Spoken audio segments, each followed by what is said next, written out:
Fan ବନ୍ଦ କରିଦେବେ, fan ବନ୍ଦ, ହଁ ଫ୍ୟାନ୍ ବନ୍ଦ କରିବେ।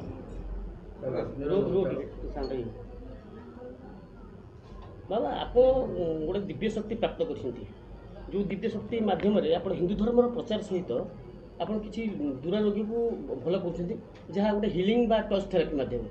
କିନ୍ତୁ କିଛି ନିର୍ଦ୍ଦିଷ୍ଟ ଗୋଷ୍ଠୀ ଯେଉଁ ହେତୁବାଦୀମାନେ ଆପଣ ବିରୁଦ୍ଧରେ ଅପପ୍ରଚାର କରୁଛନ୍ତି, କ'ଣ କରିବେ?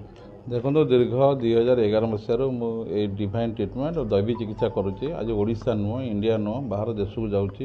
ଆପଣ ଦେଖିଥିବେ ବାହାର ଦେଶରେ ବି ହଜାର ହଜାର ଲୋକ ଲାଇନରେ ରହୁଛନ୍ତି ଦୈବିକ ଚିକିତ୍ସା ପାଇଁ। ଯେଉଁ ଗୋଟେ ବିରଳ ଚିକିତ୍ସା, ଛୁଇଁଦେଲେ କିମ୍ବା ଫୋନ୍ରେ କଥା ହେଲେ କିମ୍ବା ମନ୍ତ୍ର ଶୁଣିଲେ ଅସାଧ୍ୟ ରୋଗ ସବୁ ଭଲ ହେଇଯାଉଛି।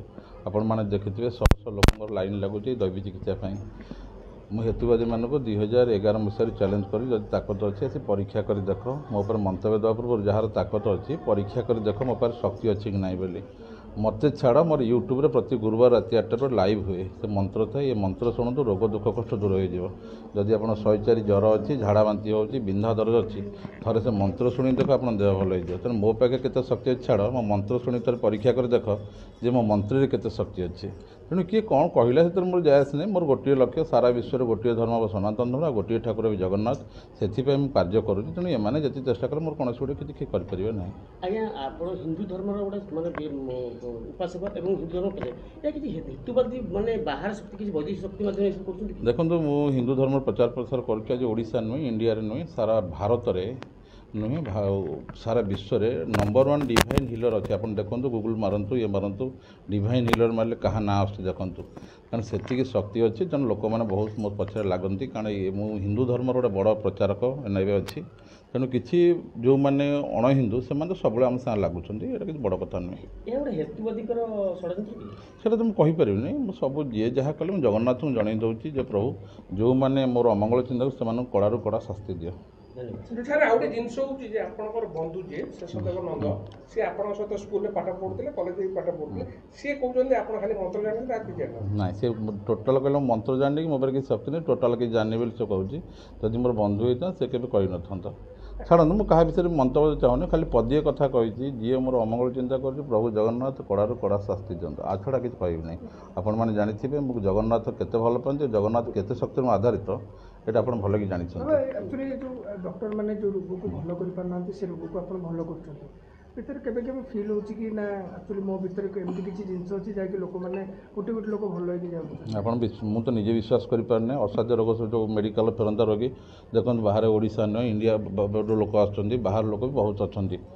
ଯେଉଁମାନେ ଏଠି ଧର ରିଉମାଟିଜମ୍ ପାଇଁ ଯେଉଁ ମେଡ଼ିକାଲ ସାଇନ୍ସ ଫେରପ, ସ୍ପଣ୍ଡାଲିସିସ୍, ଫ୍ରୋଜନ୍ ସୋଲ୍ଡର, ମାଇଗ୍ରେନ୍, ସେଗୁଡ଼ା ଇଜିଲି ଏଠି ଭଲ ହେଇଯାଉଛି। ତେଣୁ ମୋ କହିବା କଥା, ପାରାଲିସିସ୍ ରୋଗୀ ଶହ ଶହ ସଂଖ୍ୟାରେ ଭିଡ଼ ଲାଗୁଛି। ତେଣୁ କିଛି ତ ଯେଉଁ ଶକ୍ତି, ଯେଉଁ ନିଜେ ବି ମୁଁ ବିଶ୍ୱାସ କରିପାରୁନି ଯେ କେମିତି ଏଇଟା ସମ୍ଭବ ହେଉଛି। ମୁଁ ଆପଣଙ୍କୁ ଗୋଟେ କହିଲି ନା, ଯଦି କାହାର ପରୀକ୍ଷା କରିବାର ଅଛି, ୟୁଟ୍ୟୁବରେ ମୋର ମନ୍ତ୍ର ଅଛି, ଶହ ଶହ ମନ୍ତ୍ର, ବାବା ଆର୍ତ୍ତଜଣଙ୍କ ମନ୍ତ୍ର ମାରିଲେ ବାହାରିବ। ଯେଉଁ ମନ୍ତ୍ରରେ ତାର ହେଉଛି, ଏ ମନ୍ତ୍ର ଶୁଣନ୍ତୁ, ରୋଗ ଦୁଃଖ କଷ୍ଟ ଦୂର ହେଇଯିବ। ମୁଁ ଚ୍ୟାଲେଞ୍ଜ କରୁଛି, ଯଦି କାହାର ମନ୍ତ୍ର ଶକ୍ତି ଉପରେ ପରୀକ୍ଷା କରିବାର ଅଛି, ହିନ୍ଦୁ ଧର୍ମ, ହିନ୍ଦୁ ଶକ୍ତି, ଭଗବାନଙ୍କ ଶକ୍ତି ଅଛି ନା ପରୀକ୍ଷା କରିବାକୁ ଚାହୁଁଛି, ମନ୍ତ୍ର ଥରେ ଶୁଣିକି ପରୀକ୍ଷା କରି ଦେଖନ୍ତୁ। 104 ଜ୍ୱର ଥିଲେ ଭଲ ହେଇଯିବ, ଝାଡ଼ା ବାନ୍ତି ଭଲ ହେଇଯିବ, ବିନ୍ଧା ଦରଜ ଭଲ ହେଇଯିବ। ତେଣୁ କିଏ କ'ଣ ଯେଉଁ କହୁଛି ସମାଲୋଚନା କରି, ସେଟା ତ ସମାଲୋଚନା କରିବେ, କାରଣ ଉପରୁ ଯିଏ ଉଠେ ତା ଗୋଡ଼କୁ ସମିଟ ଟାଣେ, ସେଇଟା ବଡ଼ କଥା ନୁହେଁ। କିନ୍ତୁ ଯଦି କାହାର ତାକତ ଅଛି ପରୀକ୍ଷା କରି ଦେଖୁ ମନ୍ତ୍ରରେ କେତେ ମୋର ଶକ୍ତି ଅଛି।